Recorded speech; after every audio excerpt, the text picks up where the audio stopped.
আসসালামু আলাইকুম। যেটা খাই দেয় সেটা আমি আছি ভাই। তাই আমি চলে এসেছি আজকে আম গাছতলায়। যদিও আম গাছতলা লয়, ছাদের উপরে আছি।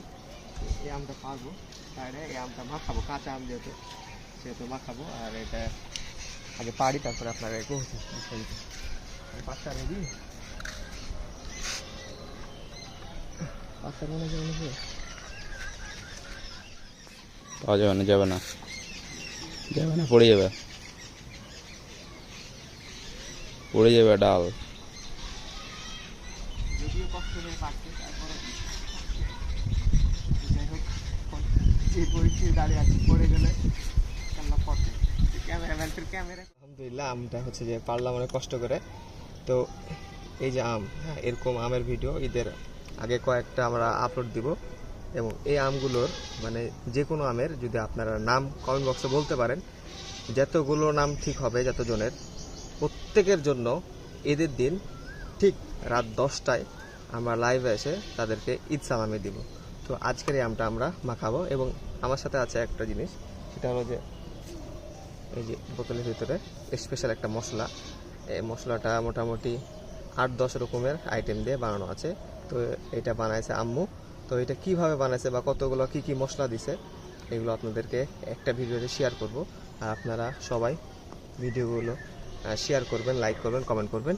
আর অবশ্যই ঈদের দিন কিন্তু ঈদ সালামি নিয়ে যাবেন। তো আমরা এটা আজকে ছিলের পরে কাটবো।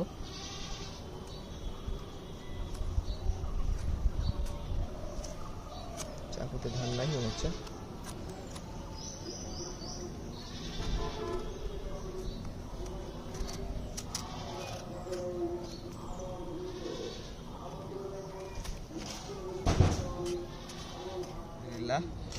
আমটা কেটে শেষ করলাম, ছিলা শেষ।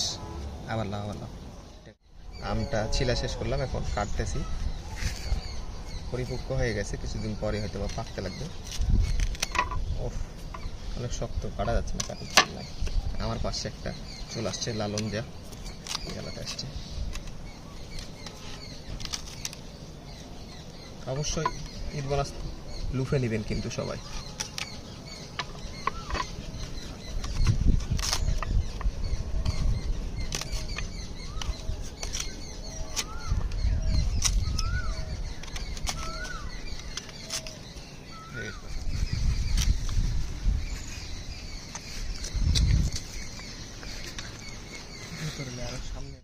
এবং স্পেশাল মশলাটা হাত শিল্পী পাটাতে করেছে, মানে কোনো ব্লেন্ডারে না।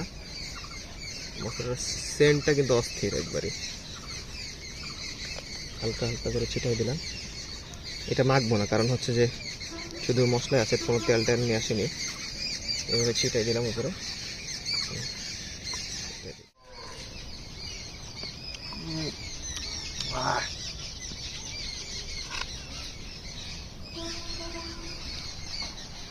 আর আপনাদেরকে আম খাওয়ার অগ্রিম দাওয়াত থাকলো, চলে আসবেন। লোকেশনটা আপনি যদি কমেন্ট বক্সে বলেন যে লোকেশন কোথায়, তাহলে উত্তর দেবো। কারণ এখানে উত্তর দেবো না, কারণ আপনি ভিডিও দেখেই জানিয়ে দেবেন। এই জন্য আপনাকে কমেন্ট করতে হবে।